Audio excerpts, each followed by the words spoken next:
Well, Graham Dinsmore, you have a family connection that runs back 100 years virtually with the club. Take us right back to your forebears who were in almost at the start of East Wren. Well, my grandfather, James Wilson, was there at around 26, 27, and my grandmother, Margaret Wilson at the time, who then became Margaret Dinsmore, and she married my grandfather, William, played here as a junior and in the early stages of the club. We're familiar with them because there's a picture of them in the 1922 restaurant here, just standing outside the entrance to the club in the same way that the Centenary Committee were almost 100 years later. And the family, your family, supplied these pictures to the club, didn't they? Yes, so Granny had them and she kept many photos like that and always wrote on them 1927 and who was in them, including Rab the dog. So it was quite good to look back on it and find these in the box underneath the bed kind of thing. And when you do look at these pictures, and you've just shown me another one out in the middle of the golf course, difficult to know where it is. So different with no trees at all. No trees at all on the golf course. Absolutely, and you study it and you think, is it that one? Is it that one? Oh, maybe it's the ninth. Is it the ninth? What buildings are those? So, but it's the caddies, it's the dress sense, it's the flags. They're all different, and it's just good to look back on.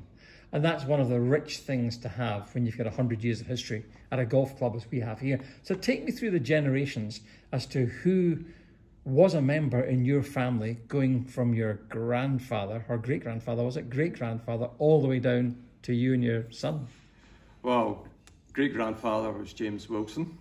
He was a solicitor in Glasgow, and then his daughter, Margaret Wilson, who was my granny, were members, and then my grandfather, William Dinsmore, married Granny, and then their two children, my father Harry and Uncle Jimmy, were both up here, and then my mum, Ishbel, was also a member, and then my brother and myself, both members, and I continue to be a member, as does my son Stuart, who's just turning in his first year as a senior this coming year. So the club's done rather well out of subscriptions for Yes. the best part of 100 years. Yes.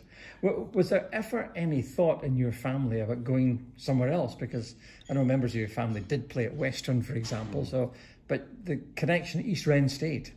Yes, we've stayed local. I'm born and bred in Mearns, as was my dad stayed local, and so far my son's staying local. So yes, there's been no thought about going anywhere else. And why would you when you've got this on your doorstep? And how do you, having been here as a junior, now in your 50s, how do you reflect on what the club has meant to you for the best part of half a century? It's really, I think it's, I was discussing this earlier, and the course itself has developed over the years and just matured, and there's been trees come and now trees going, and you open up these different views, and it's just, you can come up at any stage and see something new, see new wildlife, just new views, and then other days you come up and it's chucking it down and you're the only one up, but it's still enjoyable because you're out in the fresh air. I know all of these feelings, yes, absolutely. And so what would you say, though, to people outside the club who would be interested in joining East Wren? What's different about East Wren? I think it's really the challenge that each hole produces. It's not an up and down course. Like some other courses you see, it's just up and down. If you go off one fairway, you're on the next fairway.